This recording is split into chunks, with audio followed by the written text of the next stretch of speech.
Hello everyone, मैं हूं मधु परिहार और आज हम पढ़ेंगे maths class 10th NCERT text book से चैप्टर नंबर 1 रियल नंबर। इसमें हम एक्सरसाइज 1.1 करेंगे। इसमें हम सेकंड और थर्ड क्वेश्चन लेंगे।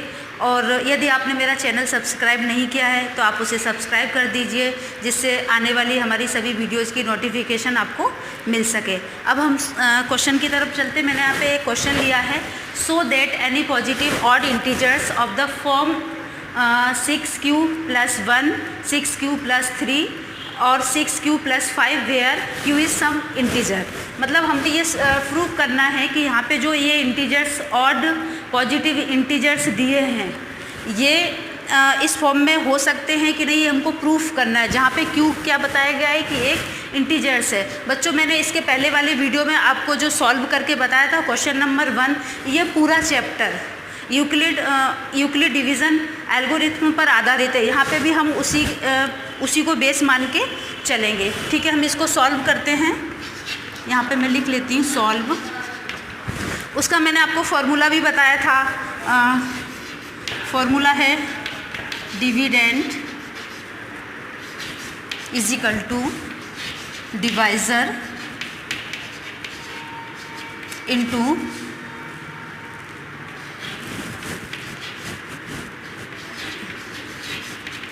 Quotient plus r। ठीक है, यहाँ पे dividend, divisor, quotient plus r। अब हम इसको ऐसे भी लिख सकते हैं, अगर हम इसको a मानते हैं, a बराबर डिवाइज़र हो जाएगा हमारा b और इसको इंटू ये यही का यही रहेगा कोशिएंट और प्लस r। r यहाँ पे रिमाइंडर है।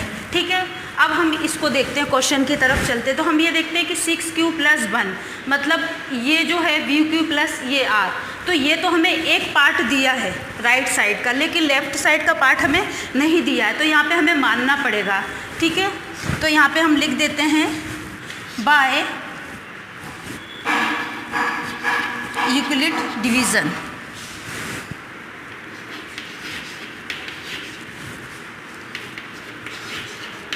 यूक्लिड डिवीज़न द्वारा हम इसको सॉल्व करेंगे। ठीक है, अब यहाँ पे एक चीज़ ये भी देखना है कि a और ये b q, ठीक है, और ये r हमेशा क्या होता है, जिससे हम भाग देते हैं ना डिवाइज़र, इससे हमारा हमेशा छोटा होता है। तो हम यहाँ पे ये भी लिखते हैं, ये बहुत इंपॉर्टेंट पार्ट है, इसको आप भी लिखना ना भूलिए। इसको ब्रैकेट में 0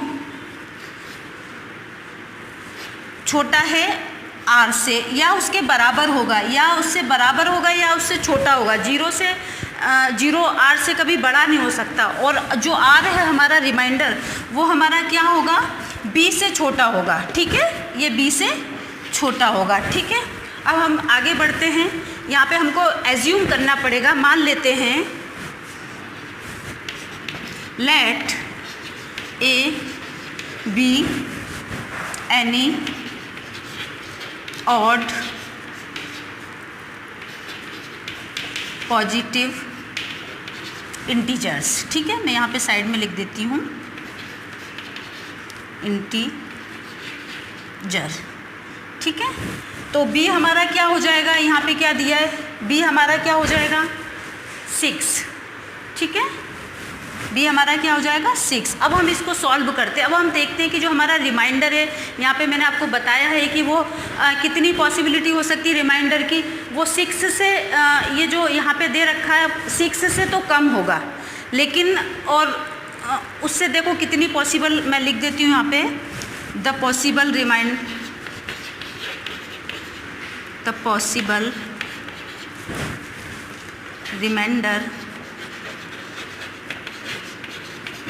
आर। क्या क्या पॉसिबल हो सकते हैं हमारे रिमाइंडर, एक तो 0 भी हो सकता है। ठीक है, और 1, 2, 3, 4 और 5 तक हो सकता है, क्योंकि 6 तो डिवाइज़र दे रखा है, या हमने b को 6 माना, तो इससे ज़्यादा तो हो ही नहीं सकता। ठीक है, अब हम इसमें सारी जो ये है, अब हम मान लेते हैं कि a बराबर 6q प्लस इसकी वैल्यू इसमें पुट करते हैं तो ये 0 हो जाएगा।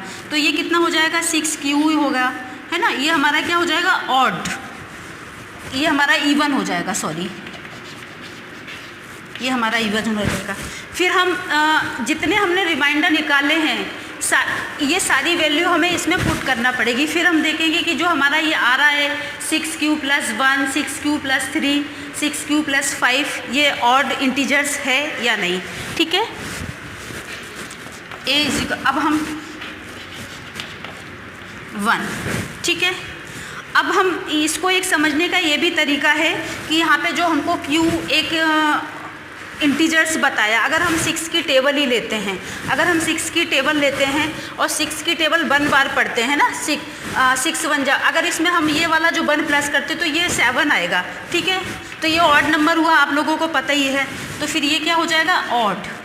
ठीक है, नेक्स्ट वैल्यू पुट करते हैं, a = 6q + 2। आगे बढ़ते हैं, a = 6q + 3। ठीक है, ये हमारा क्या होगा, अगर हम 6 की टेबल 3 टाइम्स बोलते हैं तो 18 होता है, और उसमें हम 3 प्लस करते हैं तो 21। तो आपको ऑलरेडी पता हो जाएगा कि हमारा क्या हो जाएगा, सॉरी यहाँ पे 2 की वैल्यू पहले पुट करेंगे, उसके बाद 3 की करेंगे, तो ये हो जाएगा हमारा even। ठीक है, even। नेक्स्ट मैं इधर सॉल्व करके बता देती हूँ आप लोगों को। अब सिर्फ हम 5 तक ही वैल्यू पुट करेंगे, क्योंकि हमारा जो रिमाइंडर पॉसिबल जो रिमाइंडर हो सकता है वो कहाँ तक हो सकता है, सिर्फ 5 तक। ठीक है, a = 6q + 3। ठीक है, तो ये हमारा क्या हो जाएगा, क्योंकि ये ऑड हो जाएगा, यहाँ पे मैं लिख देती हूँ ऑड। फिर a = 6q + 4। ठीक है, ये हमारा इवन हो जाएगा।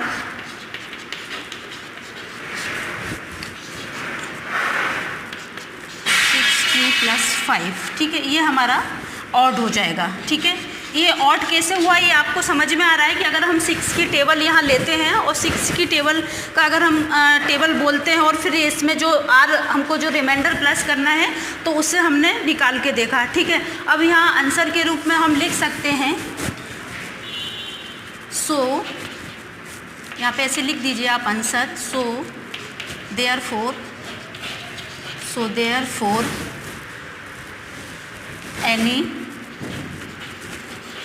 ऑड पॉजिटिव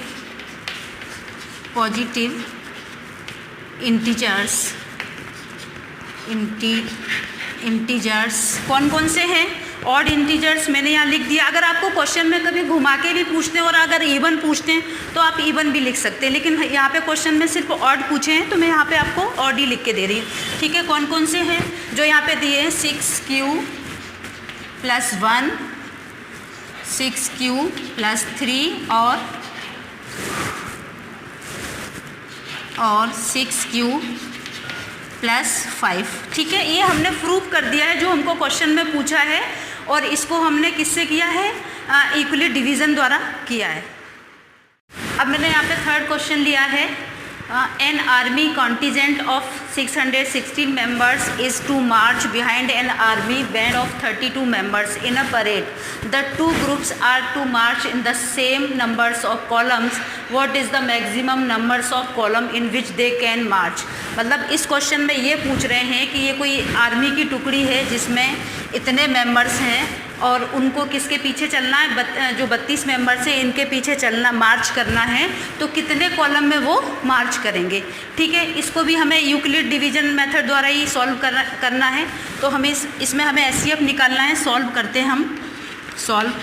अब इसका फॉर्मूला तो मैंने आपको बता ही दिया है, डिवी, इसको इस फॉर्म में लिखते हैं, डिविडेंड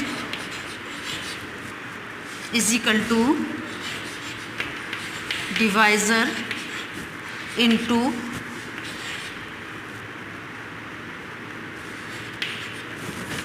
यहाँ पे शॉर्टकट ही लिख देती हूँ मैं, क्वेश्चन + R। ठीक है, इस फॉर्म में हम लिखना है। इसको हम ऐसे भी लिख सकते हैं, A = B × Q + R।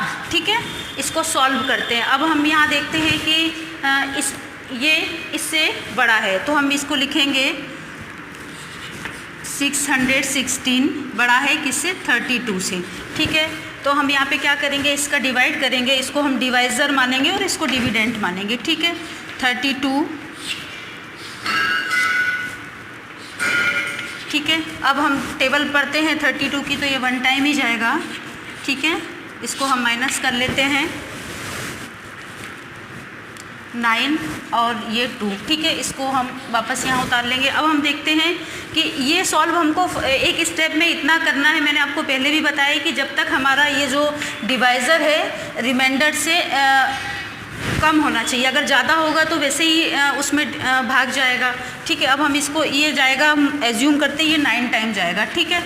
इसकी हम इसमें हम डिवाइड कर लेते हैं, ये हो जाएगा 288, ठीक है। अब इसको हम फिर वापस माइनस करते हैं 16, यहाँ पे 8 हो जाएगा, ठीक है। और यहाँ तो 0 0 ही हो जाएगा क्योंकि यहाँ पे 8 और ये, ठीक है। अब हमारी फर्स्ट स्टेप क्या हो जाएगी, क्योंकि अब जो हमारा ये रिमाइंडर है ये कितना आ गया है, 8 आ गया और डिवाइज़र हमारा ज़्यादा, तो हम यहाँ पे फर्स्ट स्टेप कंप्लीट कर लेंगे। लिखेंगे 616 इज इक्वल टू 32 × 19 + 8, ठीक है। अब हम इसको डिवाइज़र मान लेंगे, ठीक है। और जो हमारा डिवाइज़र था उसको हम डिविडेंड मान लेंगे। तो ये कितनी बार जाएगा, 4 टाइम, ठीक है, ठीक है। ये आ गया हमारा, ठीक है। तो अब ये अब हम सेकेंड स्टेप क्या लिखेंगे यहाँ पे, 32 8 × 4 और यहाँ पे हमारा रिमाइंडर हो गया है 0। तो इसके जस्ट वाला जो आंसर होता है तो हम यहाँ पे ये लिख देंगे HCF ऑफ 616 एंड 32 इज़ कितना है, 8, ठीक है, 8। तो आंसर के रूप में हम लिख लेंगे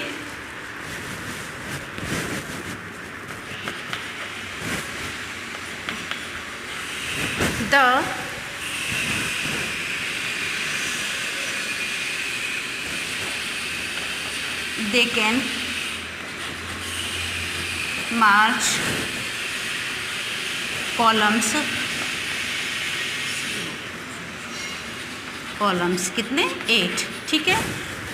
ये हमारा यहाँ पे क्वेश्चन सॉल्व हो गया है, ठीक है।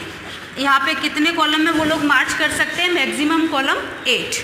थैंक यू बच्चों, आप लोगों को इसमें मेरा वीडियो समझ में आया होगा। आप इसको एक बार और सॉल्व करके देखिएगा। Thank you.